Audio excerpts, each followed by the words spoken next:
Hello, everybody, and welcome to our English talk in this Tech Fest 2022. My name is Kaki Rodriguez Petrella, and today we have a very special guest with us, and personally, one of my role models in software development. So I'm really excited to be part of this today. Tell you a little bit about him. He has been working in Microsoft for over 15 years. Actually, this month is his work anniversary, so congratulations on that. And he's also a writer, a speaker, a teacher, and of course, a Beyonce fan. That's really important to say. He has been a guide and a beacon for many across the world, and he's one of those few people that like to promote a friendlier work and work environment. He rallies the idea that whichever tool or programming language that you want to use is fine. So basically, there is no wrong approach to technology to learn and grow. So without further ado, please welcome Scott Hanselman. Welcome, Scott. Hi, how are you? Good, good. Thank you. What an amazing set you have there. This is my room back here. Yeah. I'm going to talk about this a little bit during the talk, but during the pandemic, when a lot of us had to work from home, some people they ended up on their kitchen counter. Some people they have a spare bedroom. Some people ended up in their own bedroom. So you get out of bed and you turn, and now you're at work, and then you Mhm. turn back and you're in bed. I am very lucky I had an extra bedroom, but it just looked like a bedroom. Mhm. So I found out that if you put very cheap LEDs on the wall, it's like not you can buy these super cheap, right? And then they have Yeah. like a little remote to change the color. Mhm. Then the room looks like $1,000,000. It does. It Right? does. I It just actually add does. lights, LEDs, and then this here is a video game arcade, Nice. which also looks expensive. But I was actually at a restaurant and they had an old broken video game machine. We've seen these in the world, right? Okay. And it was quite heavy. And I said to the guy, can I have that? And he said, $50. So I got a truck, I took it and I pulled the guts out and I put a Okay. computer inside and I painted it black. And now it looks like $1,000,000. It But it's does. just a cheap broken arcade with a computer inside, which makes it more fun. Yeah, you can do like you have So emulators and stuff yeah, inside. yeah, exactly. So this is my $1,000,000 $50 room. Cool. And did you build this arcade with a normal PC or like a Raspberry Pi or what? That's a great question. In fact, I'm going to lean over here. I have a lot of different arcades that I Oh make. my So this is a gosh, little tiny one with this a is Raspberry amazing. Raspberry Pi. I'll put that here. And then I have this one. I like things that are Oh, clear for teaching. So then I can play my Raspberry Pi. this And is then I have awesome. do you remember the Game Boy? Yeah, Remember Game Boy? of course, I have Well, one. I didn't have a Game Boy. So I 3D printed a Game Boy What? and then put a That's so Raspberry cool. Pi inside. That is so awesome. So That yeah, is so making little awesome. arcades are a good way to learn about computers. I'm going to try that. Maybe that will learn. I will learn with that. Thank you for showing us that. So basically, we're here to talk about technology and systems and communication and history. Mhm. So be our guest and start whenever you want. I appreciate that. Let's go ahead and bring up my slides. I'm also going to talk about being a mentor, being a sponsor. And I love that you're here, Kaki, because we have different paths into technology. As you mentioned in the introduction, I've been at Microsoft for 15 years, but I have been in software for 30 years. And I understand that you're maybe a few years into your career now, it's like 5. No, I'm actually 6 months in programming. Even better, even better, Yeah. right? So this is great that we're here together so we can talk about how to learn about technology, how to think about technology. Now, I put my slides up here, but I was told already by SIBA leadership that this is not a good font. It's not a very professional font, so we're going to make it professional. But then they said that it's still a very basic slide and this is not super nice. It needs to be better quality. So I took a picture of a typical programmer's room. Is that what your office looks like? No? Not at all. Not Okay. at all. Nobody's office looks like that, right? So Yeah, maybe we'll put up a real programmer's room, right? Maybe it's more like that. But that's what we're talking about. Yeah. that's right. But this is another really interesting point. I just said a real programmer, and we looked at this picture, and then we looked at this picture. They're both true because a real programmer's room looks like whatever your room looks like. It's not a good idea for me or anybody to say that this is what a real programmer looks like. If they're programming and they're doing the work, then that's a real programmer, whether they have a cool background like you do, or messy CDs, or lights like me. We want everybody to feel welcome when they are joining technology. And this is really important because it wasn't always like this. People did not always feel welcome. And sometimes people in technology, when you're learning and getting involved in large systems, have a really intense attitude. You got to work harder and you got to be smarter. You got to stay up all night. Yeah, let's do it. Right? That's not for me. That's not the way I want to learn about computers. Again, I mentioned before that I'm a little older, so I learned in this time. This is March of Wow. 1984. March of 1984. I'm gonna guess you were not around in 1984. No, I'm from the 98. So I'm a 90s kid, basically. Yeah, but I bet you if you were at the store and you saw a magazine in March of 1984 with this girl programming with her dress and her bubble gum and her pigtails, you would think that's a cool magazine. Girls program. I'm going to check that out. That's how I grew up, right? It wasn't until later that we saw those kinds of things change.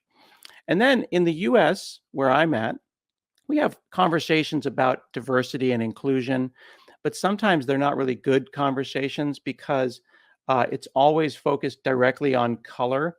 And then when you see on like TV cartoons, they just pick one of each color. And then they say, look, it's diverse. We have one of each. Like everyone has a different shirt, and like a skin color can be taken on and off like a shirt.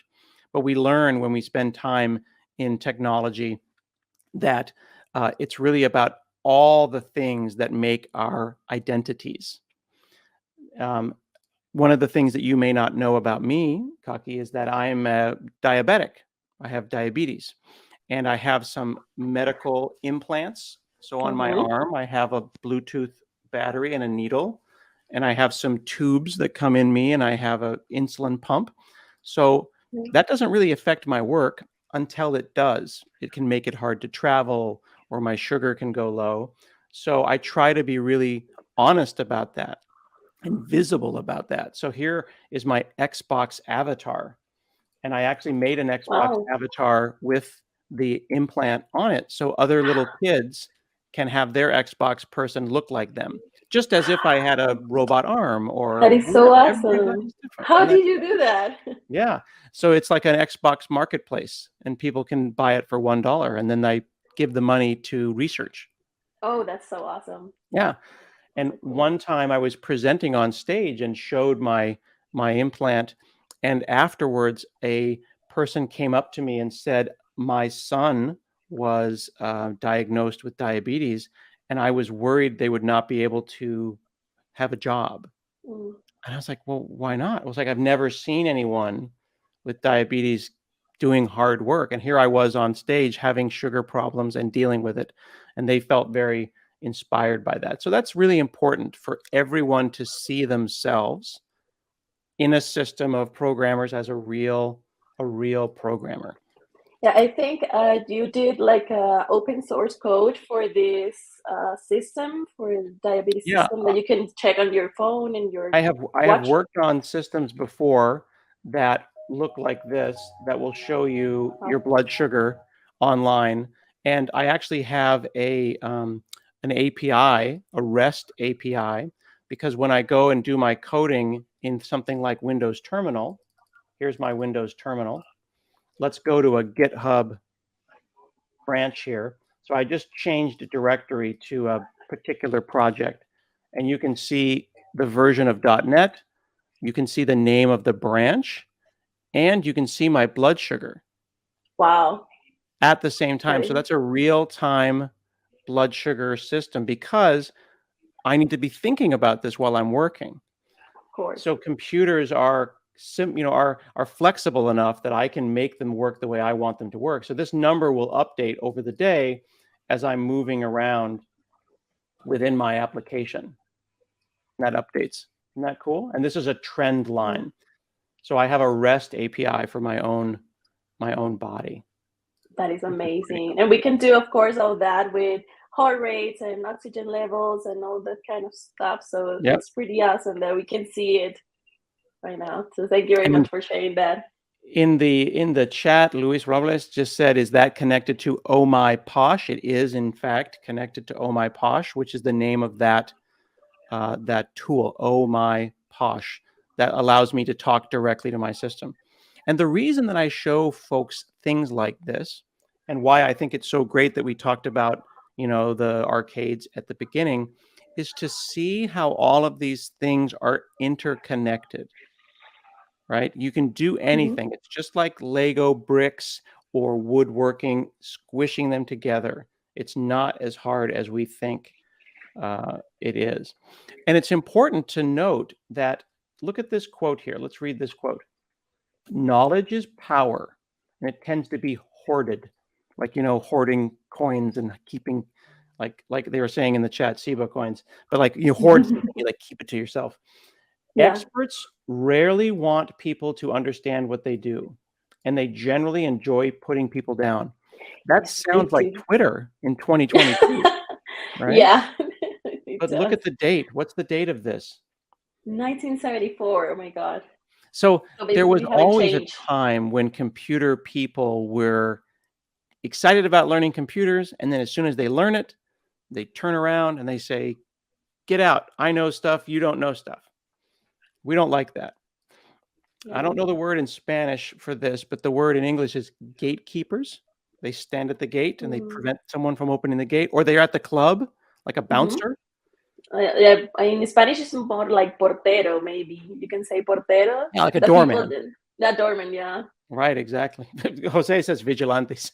I don't Yeah, think about that. something like Maybe. But the idea is that they are at the door preventing you and our other friends from entering technology.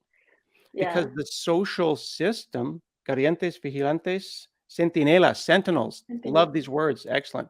So this idea that they're at the door and they're like, "Oh, you didn't go to the right school. You Oh, you shall didn't, not pass.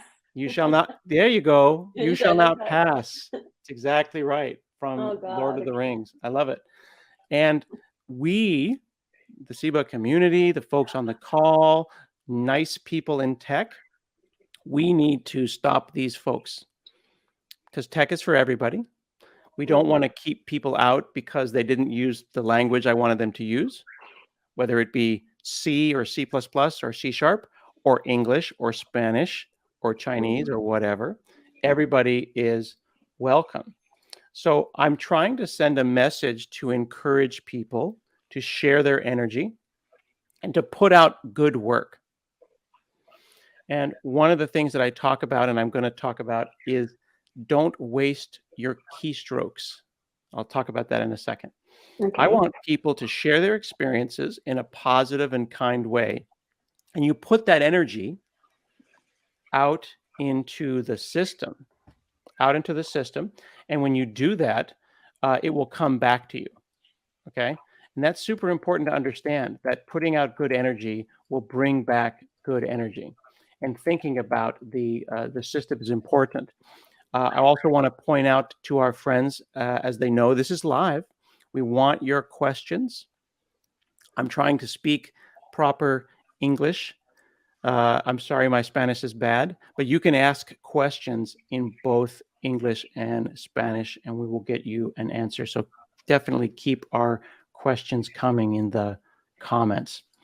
So when we talked earlier about just do it, that's called hustle culture.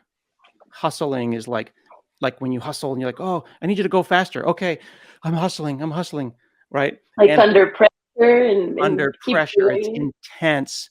Yeah. To hustle is to like double time, right? Empujar, to push, to make the push to the next thing. But you can't do that forever. We can do that once a year, twice a year for a work thing or for a project that we care about, but it's unhealthy Super to unhealthy. exactly. We don't want people in tech to feel like they have to do that all day long, right? And they're going to be at the doctor every other day. Not Exactly. ideal also. Exactly. So then the pandemic happens, people are remote, and then the hustle culture people say, well, you have so much time, Kaki. How come you didn't learn Ruby? Why don't you know ASP.NET? Like you have all this time, you're working remotely. Hustle culture then got ingrained, got inserted into this idea of remote work, and it's not the same as being quarantined. Yeah. Remote and quarantine are different. Being trapped at home doesn't mean you have all the time or energy to do these To things and learn these things. Yes, actually, during pandemic, I don't know if you saw that, but everybody was doing like lives and Instagram lives and webinars and teaching this and teaching that, and I felt overwhelmed because I was like, I want to know this and I want to be a part of these webinars and these talks, but it's too much for me. It's too much because it's over and over and over again the same modality, like virtual and in the computer. So I need to have a break. Like I need to stop and do, I don't know, go and play Uno or something.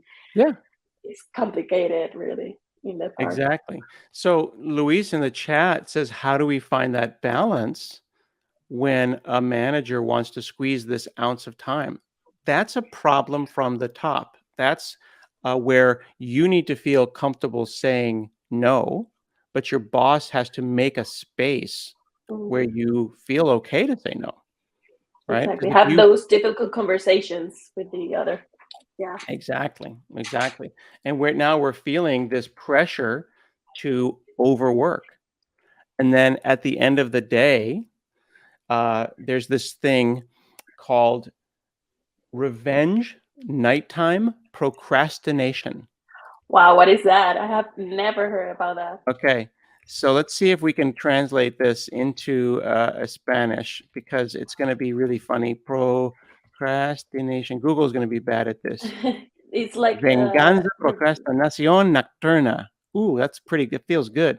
What that means is when your long day at work makes you want to stay up later at Mhm. night out of revenge Wow. to get your day back. My day was stolen from me. I Wow. want it back. So I'm going to stay up extra late to watch Netflix or movies or whatever, which then makes you more tired, which makes you more sad. And then you Mhm. turn around and you do it the same day over and over and over. Exactly. Yeah, actually, Maria Paula in the comments says that people were feeling like they were feeling behind or they didn't like. Yeah, like we usually hear about people in the 30s, like, oh, you're not married, you don't have kids, you don't have a career. So something like that. They feel like they were being left behind, and they just wanted to do everything because we were in a pandemic. So why weren't you married? Why do you have kids in the pandemic? Why do you learn new Exactly. languages in the pandemic? So of course. Exactly. I love that. That's exactly what is happening. And we don't want people to do that. The pandemic should be a time for us to remember we are humans working in a system and not just resources that are Mhm. meant to work. And this revenge nighttime procrastination, Luis says, venganza de la procrastinación nocturna. I love it. Thank you. We just made a new term. This will cause us at night to just doom scroll.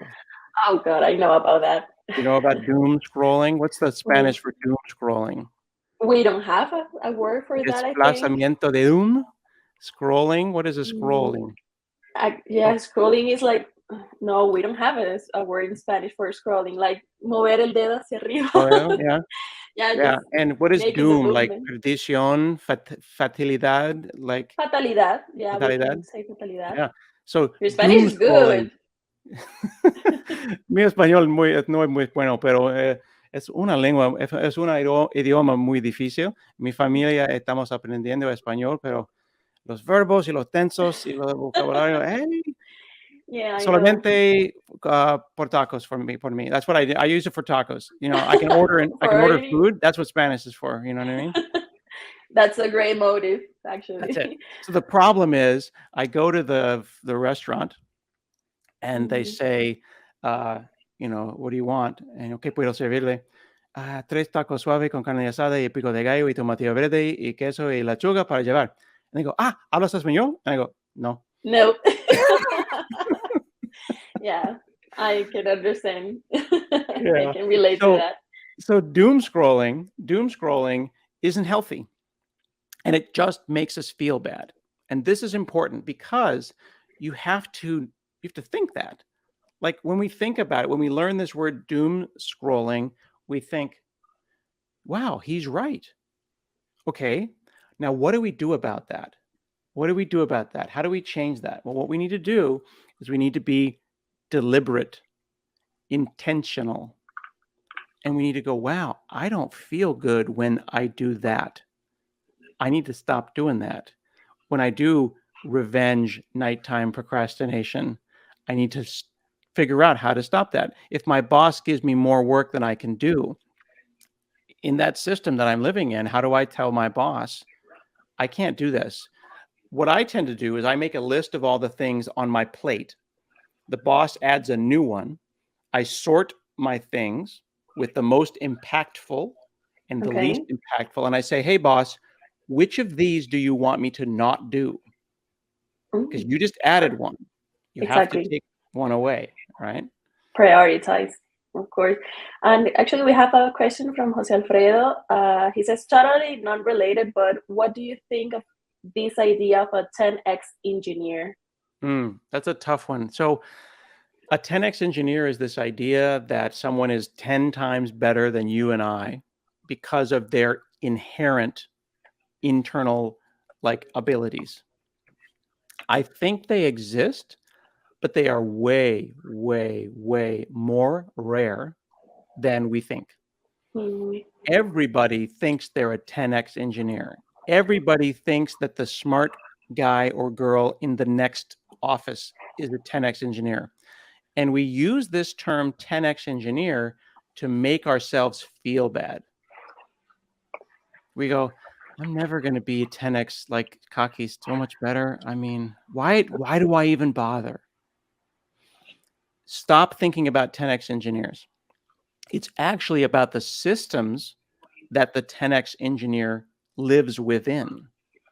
By that, I mean, what tools could I create that would allow me to be a better engineer? So, for example, I have my website, hanselman.com.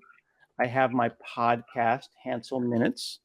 I've been doing it for 857 episodes. That's wow. every Thursday for 17 years. Does that mean I'm a 10x podcaster? Does that mean I'm smarter than or better than somebody else?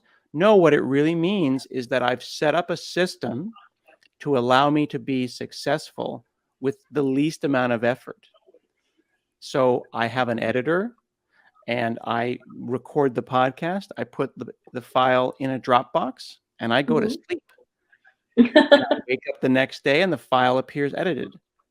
If I were to edit the show myself, I would have given up and I would never do 800 episodes, right? Mhm. A 10x engineer uses tools like Azure. Here's my dashboard in Azure to show that my site is up. I can go in here, and this is the kind of tools that engineers in the 90s would have an entire team of 10 engineers Mhm. dedicated to creating these tools. I'm one guy, right? You, Kaki, you have these tools. I have these tools. I can be a 10x engineer not because of my skill, but because of my tools, my DevOps, my GitHub. Like if I go to my GitHub, I can see there bots scanning my code and making my code better, and security automation. None of that existed. So 10x engineers are made by their tools, not by just raw power, in my opinion. That's a wonderful question. And actually, if you want to take advantage of those 10x engineer, you can ask them to be your mentors, and I think that's better than just being like, I will never be like him or her. Just say, I want to be like him and her, or they. So I want to talk with them and try to learn the most that I can from them. Yep. We have another question here. Sorry. I'm going to skip that question. It's a little off topic. I do want to say Okay. thank you to Luis. He makes a great point in English and Spanish there that the tools make the engineer. I like that. Yeah, we're going to have to, we don't have time for that technical question right now, I'm afraid. That's a little off topic. I apologize. We can talk about it on Twitter, though. Okay. Perfect. All right. So we have a situation where everyone's an expert at something. Your coworker's an expert at something. You're an expert. You said you only have 6 months in the business, but you're still an expert at something that I'm not. So we can work together and we can learn together. It doesn't always need to be like this, right? We are still coworkers and still peers. Now, earlier, though, I made the comment about conserving your keystrokes, right? And conserving your keystrokes, preservar, to ahorrar, to save. Ahorrar. Yeah, ahorrar. Yeah. Your keystrokes. So what does that mean, keystrokes, right? Let's say you email me, or Valencia in the chat has a question that I couldn't answer. Let's say they send me that email. I don't know them. Should I answer? Well, let's say I put a lot of work into it. I work for 1 hour and I write a really good answer to this question about Blazor. And then they go, thanks. Okay, so that's over. Like, it ended, the whole interaction. They asked a question. I gave them the gift of 1,000 knowledge, 2,000 keystrokes. But where did I put it, though? I put it in email. Email is where keystrokes go to die. That is a great. I send it to them. They take it. They go, gracias. And that's the end of it. I lost an hour. I don't know if they liked the question or the answer or not. But here's the thing. It's a really good question. We should talk about that question. It should be discussed. So how do I conserve the keystrokes? Well, the first thing I need to do is recognize I have a finite number of keystrokes, finito, in my hands until I die. I have the key. I get no more. So I made a website. Called keysleft.com. So I'm going to say, I don't know how old you are. I'm going to say you're 25. And then thank you. Thank you so much for that. And you type 80 words a minute. Okay. You have 299 million keystrokes left, and they're going down because you're not typing right now. Exactly. That means you can send 29,000 love letters or 1 million emails to your boss, or 2 million tweets. Maybe you could write the great novel, or 100 of them. Wow. So my point is, if they send me that question about Blazor, and I don't have time right now, but I also don't have the time to send a stranger 2,000 keystrokes, what should I do with them? Do you have an idea what I should do with them? Maybe record an audio or do a podcast. About or put them on a blog post. And then I send a link to the answer, and I go to sleep. And you're gonna sleep. Important. Exactly. It's so important. The reason I say, and then I go to sleep, because then 2 people visit the blog, and then 10 people, and then 100. And my keystrokes are multiplied. So you will live forever, basically. I will I live would. forever because Okay. of that knowledge, right? So anytime you catch yourself typing too long, stop and go, why am I giving this person so many keystrokes? I should Yeah. put these in OneNote, in OneDrive, in Word, in a blog, in a tweet, anywhere with a URL, anywhere with a link. So then if someone sends me a question, I can just say, oh, here you go. Great question. Because the question is a gift. I'd never thought of that question. I should answer that question. And if you do that, if you stop sending email, Oh God. that looks like a lot, right? Again, It does. this is not meant to make anyone feel bad. What this is me not emailing you.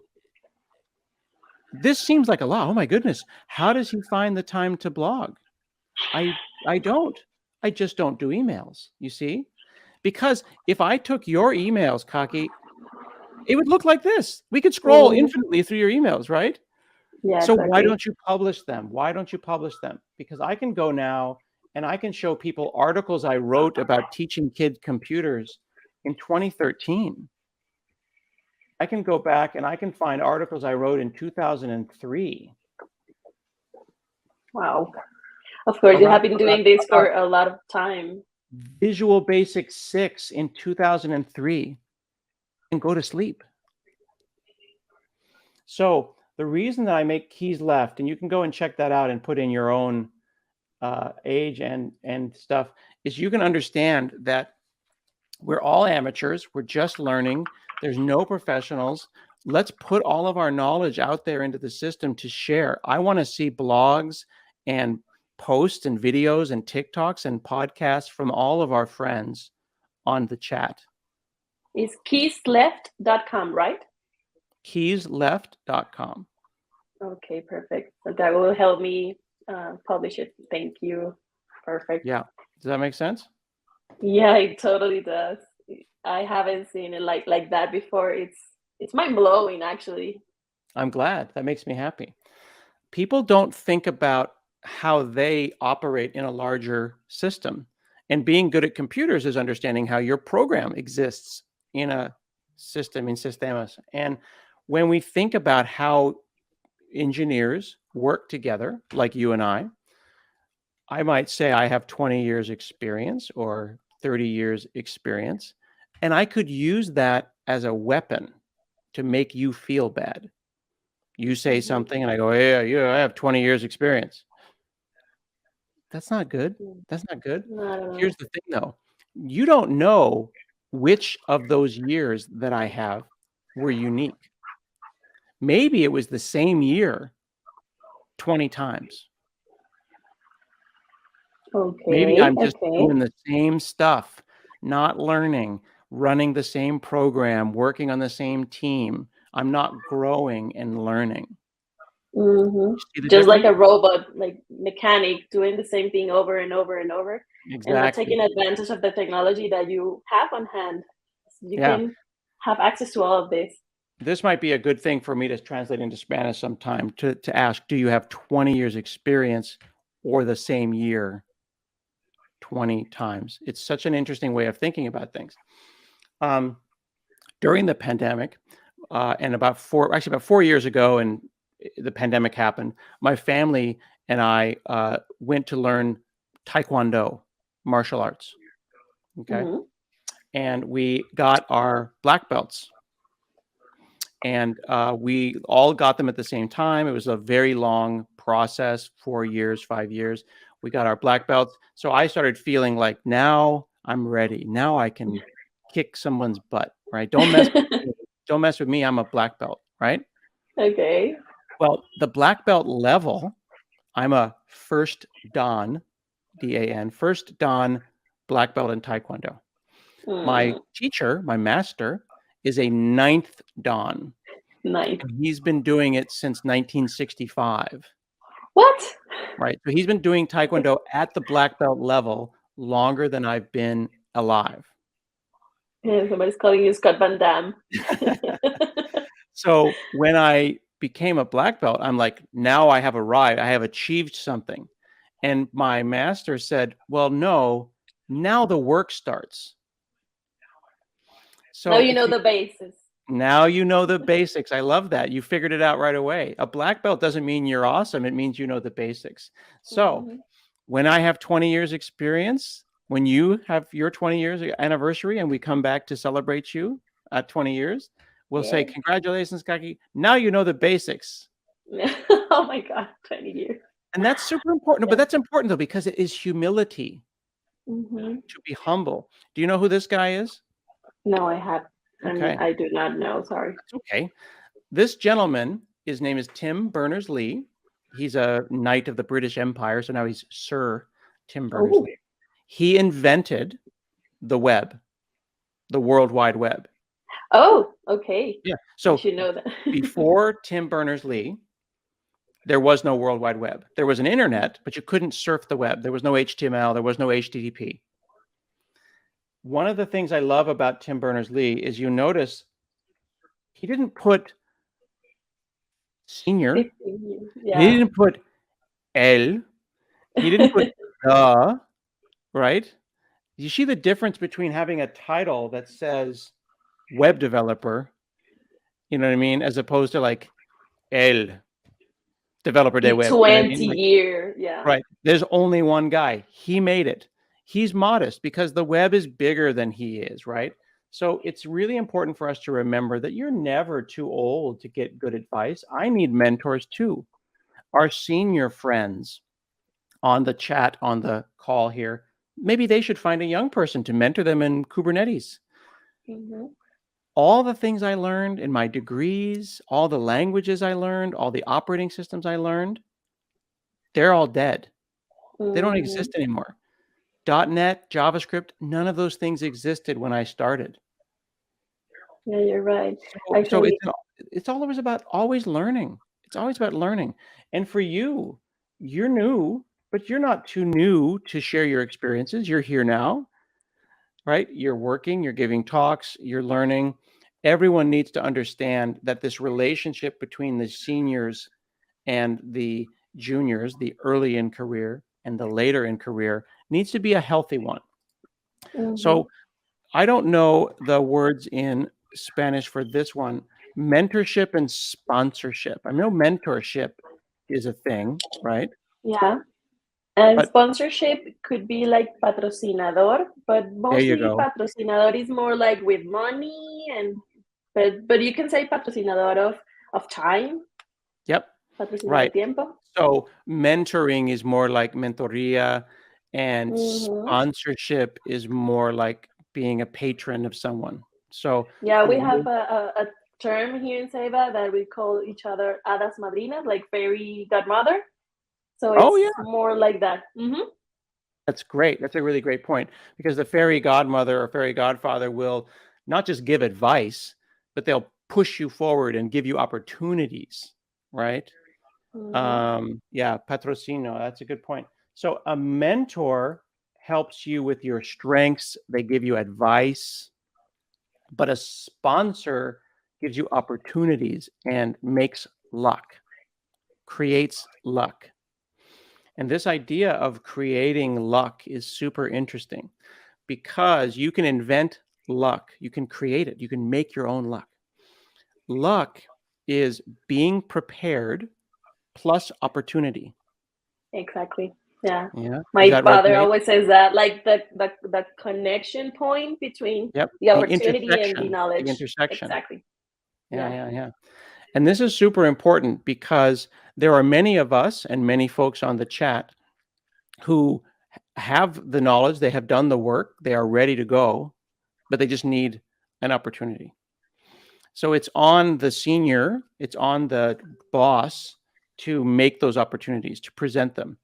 Because I can take your hard work and go and present it to leadership, or I could invite you with me to present your hard work to leadership.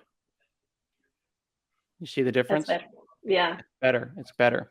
It's So here's better some too. more. Let's look at these other words. This is the sponsorship spectrum. These are other words as we think about going from mentoring to advocating, right? Really being a supportive person. An advocate fights for you, it's not quite like abogado, but it's a fighter It's on your like, behalf, a okay. defender, a promoter, Mm-hmm. right? A mentor gives you advice, but an advocate and an opportunity giver makes luck for you. Will open the doors for you so you can Yes, I go love inside. it. It's basically Gandalf. It's like I exactly, it is I Gandalf. just He think of keeps the Gandalf. bad guys Yeah, away and he opens the doors for the good guys.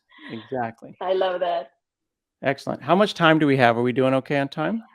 We are 10 minutes for questions and for finishing All right. the talk. That's cool. I keep my timer. Perfect. Good. Just want to make sure that we're okay.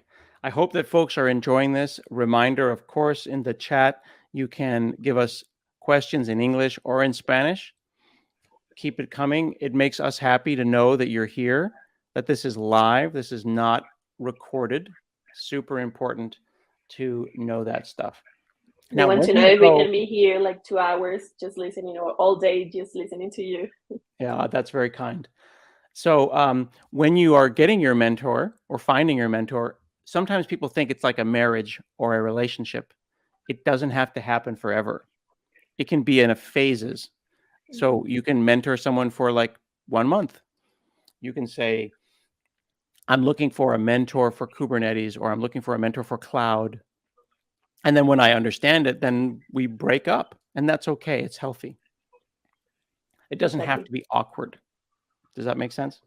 Of course it does. Of course it does. Yeah. All It's right. more like teaching you something, and when you learn, you can go Right. away and teach others. Exactly. And it's also about sharing stories with each other. So I'm going to share a couple of stories with you in the last 10 minutes, and hopefully that will cause some people to ask questions or leave comments, even if their comment is just hi.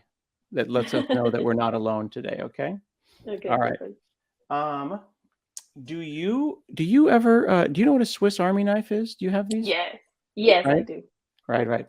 The Swiss Army knife is this funny little knife.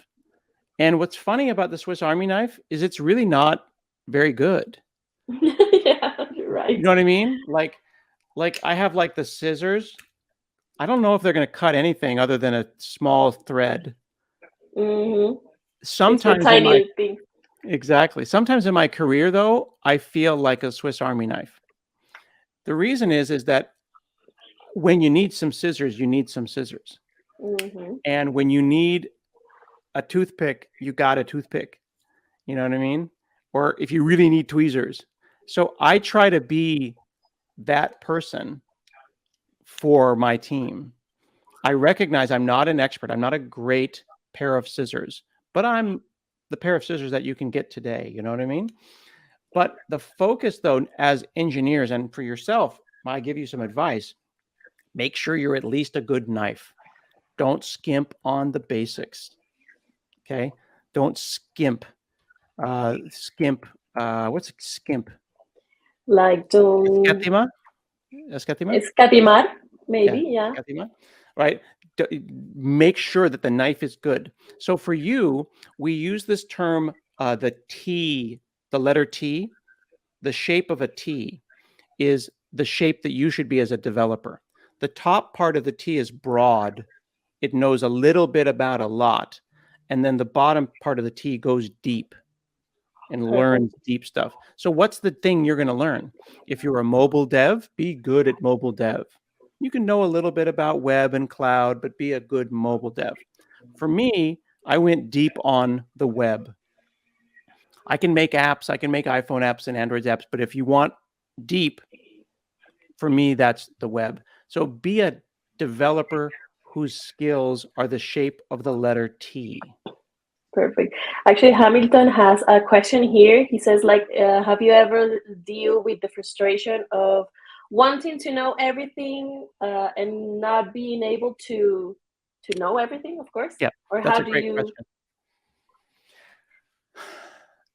You're never going to have enough time. So you can feel bad that you will not have enough time, or you can use the time you have to learn as much as you can.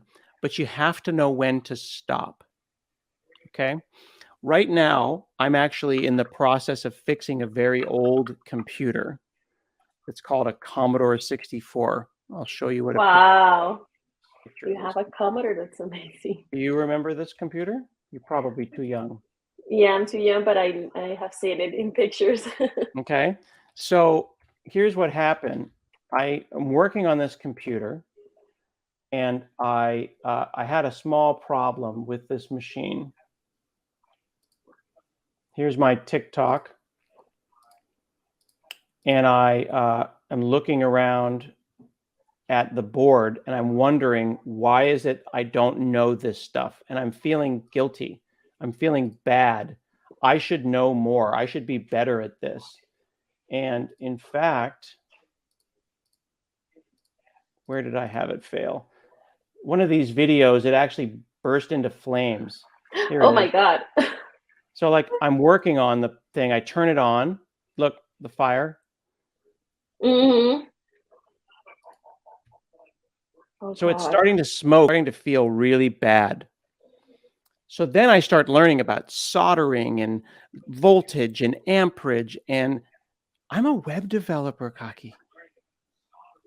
Am I going to make myself feel bad that I don't know how to debug a circuit board from scratch on a 40-year-old No, of disk course drive? not. So Part as of the Luis learning. says in the chat, you got to know when to stop.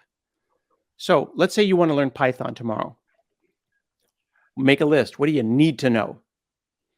What The do you want basics. to know? What do you want to know? What would be nice to know? And what is trivia? Oh, And that's then good. draw a line and say, I'm going to stop at nice to know.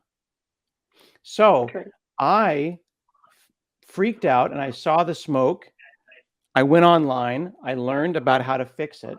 Okay. I am pretty happy with myself, and I ended up getting it working. But it's Thanks to the only knowledge the others share through with the you. knowledge of others. Mm-hmm. Exactly. I love it. Through the knowledge of others. So what this meant was I thought about the problem. I looked at problem solving and the layers of this. Do I truly understand at the electrons, physics, electrical level what happened? No, I don't. I do know that that capacitor burst into flames, and I do know it has a number on it, and I bought the new part on Amazon, and I know how to solder a little bit. So I know, as we say in English, just enough to get into trouble.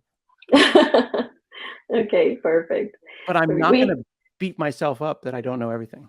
yeah, of course. We have two more questions before we end our space for today. One is from Luis Fernando Chiña, and he says, the hardest question I have ever asked myself is how to find my perfect mentor. What do you suggest me to find it? That's the first part of the question that we have for Luis Robles. So how would I go on and take on mentoring others? So one is mentoring and the other is mentoring. How Yeah. can they do both? Finding a mentor is much like finding a relationship. And you basically need to just go on a lot of dates. That means you need to just ask a lot of people. You say, I'm really interested in this thing, web, Android, Kubernetes, whatever, and I'm looking for a mentor. You got to put yourself out there. And then if you are someone who is looking to mentor someone, you need to make sure that people know that you're available. So start with coworkers and start with leadership. Maybe you have a mentoring ring. Here's a great, easy way to get mentors. Don't think about it as one-on-one. Just call it a study group. Oh, I like that. See? Because if you go on a date, that's stressful. That's one-on-one. Then I got to look you in the eye, and it's like a whole thing. But if we go on a group date, hey, you want to come with me and my friends to the movies? That's not creepy at all. So for mentorship, you say, we're going to make a group learning about the cloud. Join our study group. And then if you spin off into a little group of one-on-one. Hey, come to this party. Oh, we're cool. Let's mentor each other. And then we go off and we do our thing. So make a study group in your community, in your family, in your coworkers, and your friends.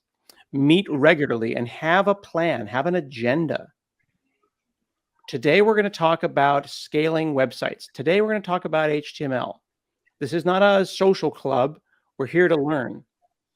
Read these links, buy this book, and let's talk about it. And then the mentors will come out of that. I love that. And Oscar also wants to know, how do you deal with imposter syndrome? Okay, that's the final and brilliant question. Thank you, Oscar, for that question. Here's the thing. It's not going to stop. Okay.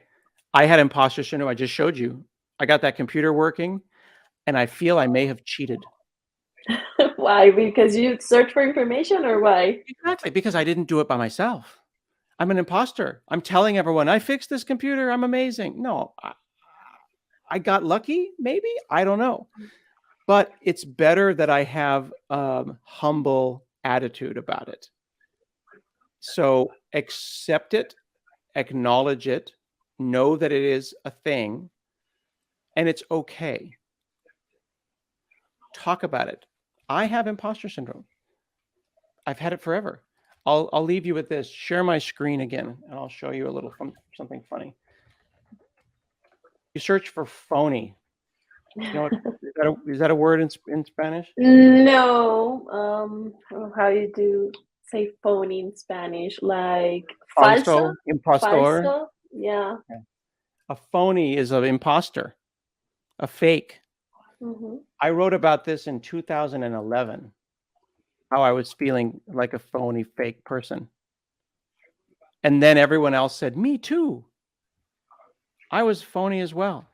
But we don't talk about that at work because we think that we'll lose our jobs. I think we need to normalize it. We need people to know that everyone feels this way and it's okay. And talk about it so you can like drain. Yep. It makes us human. Perfect. Last thing I'll leave you with, if I may, yeah, go ahead. If you're on social media and you're sharing stuff like this, and some random nobody that you don't know is mean to you, why would you let someone who is a stranger on the internet, who doesn't love you, hurt you? And take away your keystrokes. Do not waste the keystrokes. You will not convince them to be nice people. Yeah, you're right. All right. This has been really, really amazing. You don't imagine the excitement that I have right now. We thank you so much for everything. And thank you, everybody, for being here with Scott, learning about all these amazing stuff. So thank you. If you want to re-watch this talk, you can do it on YouTube. Thank you so much, everybody. And thank you so much, Scott. Bye-bye. Have a great day. Bye, everybody.